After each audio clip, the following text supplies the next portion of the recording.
Please stand and help me give a warm Ottawa welcome all the way from New York, Chaim Eckstein.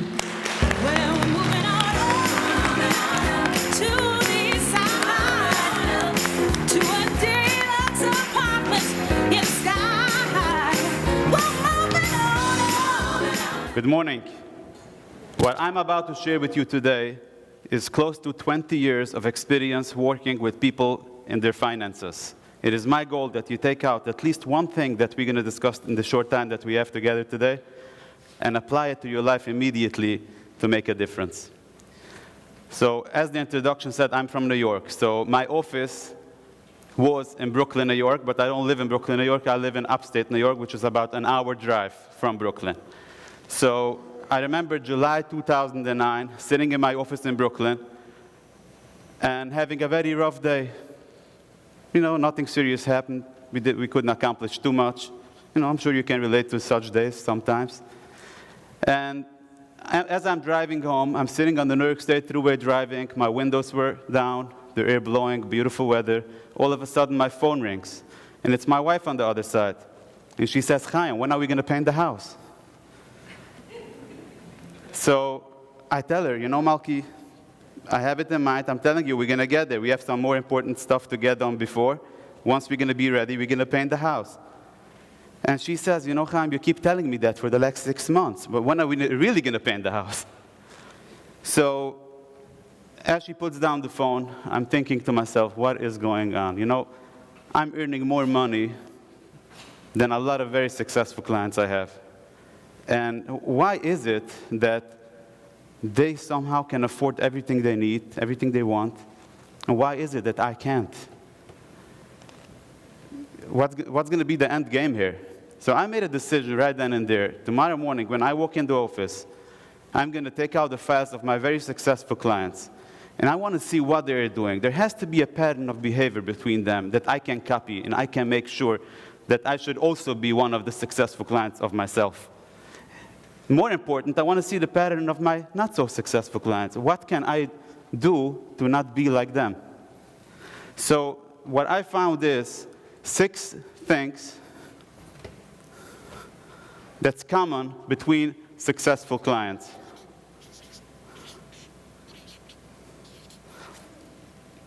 Number 1, they write down their goals.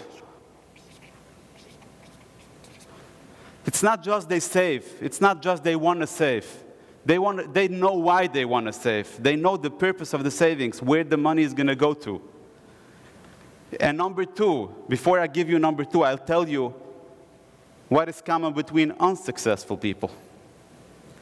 They look at their income, and then they subtract from their income whatever expenses they have. And then whatever is left, they put for savings. Now, what's the problem with that? Nothing left. So, it is the same thing that keeps our bodies not in so good shape. You know, the pizza pies that kills us. We can't hold back from eating those. And this is the same thing that makes them poor. That's why I call that the pies system, which is what makes them poor. What successful people are doing is they work with a wise system. Wealth equals your income minus savings equals expense. The first thing, before they do anything with their money, they save, not whatever is left. Number 3, when they make a decision what they're going to save, they force themselves to do it. You know, payroll deduction, automatic draft from a bank account.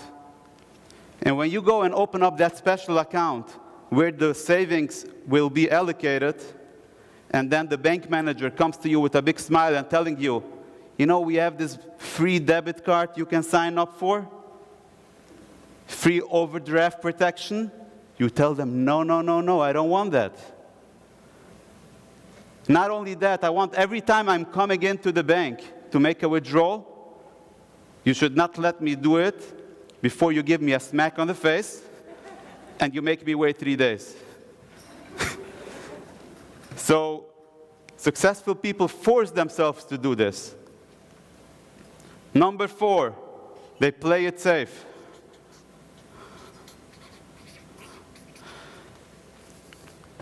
Which, there's no better way to explain that than building a house. When you build a house, the first thing you do is you focus on the foundation. You make sure you have a rock-solid foundation. Oops. You know, you have the beautiful trees. And then, once the foundation is solid, then you focus on building the framing of the house. And only then you focus on building the roof. What's going to happen when you build a house on a not so strong foundation and you've put your entire energy that the roof should be solid? What are the chances of this house surviving a tornado? Not very good. I can't tell you how many times people come to me and say, Chaim, I have $10,000, $100,000 that I want to invest. Invest it for me, and I'm an aggressive guy. I can take risk. Get me a good return. And I would tell them, why do you need the money for? What's your goal? And they tell me, I need it for college education for my daughter, an upcoming wedding, my retirement. In other words, what they're telling me is they want to put a risky strategy in their foundation. What are the chances of this plan surviving? Not very good. When you put something in the foundation, make sure it's rock solid. And then, only then, you have a strong foundation. You can start building the framing of the house. And then whatever is left, maybe you want to retire 2 years earlier. Maybe you can put that in the roof, in risky stuff, maybe. Number 5, they know their value. Let me see by a show of hands, how many people here think that they're not earning as much as they should? Now keep yourself high if you want to earn more. Successful people know what their value is, and they're not going to settle for anything less than what they're worth, which helps them save more money. Number 6, they work with professionals. Before I continue, I want to tell you a very interesting thing that happened to me yesterday. My Mustard story. So, I flew in yesterday from Newark. My flight was 6 o'clock in the morning. And the airport was empty. As I go through security, I always take my own food with me. I only eat kosher, so I take my food with me. So I had a few cans of tuna in my luggage. So I go through security. As I pass through security, of course, the guy comes running. No, we have to check, we have to inspect your bag. Okay, don't touch it. Okay, I'm standing still, not doing anything. And the guy opens my luggage and takes out 2 cans of tuna. And off he goes, rushes over to the other side of the hallway and meets this huge, tall woman. And they start whispering to each other. And I'm standing there, no idea what do they want here. And as they're whispering to each other, she tells him something, and then he comes running back, and he tells me, no, you can't have that. And I'm looking, I'm telling him, I'm taking tuna with me for quite a while on planes. I never had any trouble, so why not? He tells me, you see the label, it looks, finally you see something 3.5 ounce. But I tell him, it's not 3.5 ounce of liquid, it's 3.5 ounce tuna. Maybe it has some liquid also. It's not my fault. Go over to that woman, speak to her. So I go over to that woman, and I tell her, that's the only thing I have to eat. I'm going to Ottawa for a few days, and I'm not going to have any food. Do me a favor, let me, they always let me do that. Sir, that's the policy. You can't take that. And, you know, you're not going to mess with the security guys at the airport, so I'm leaving.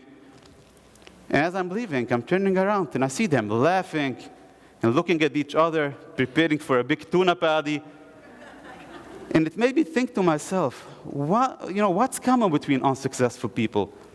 What you're going to see common between unsuccessful people, they make their decisions, their financial decisions, mostly based on the advice of product salespeople, which a lot of times all they want is your tuna. So, which brings me to, which is what we discussed in number 6, they work with professionals. In closing, I want to tell you one thing. This could sound very overwhelming. A lot of times I speak about this, people think, whoa, I have so much to do. I'm so far. What will I do? I want to leave you with this. Please take one thing that we discussed, and write it down and apply it to your life, and take one step in the right direction, which is going to get you ultimately to your end result. Thank you.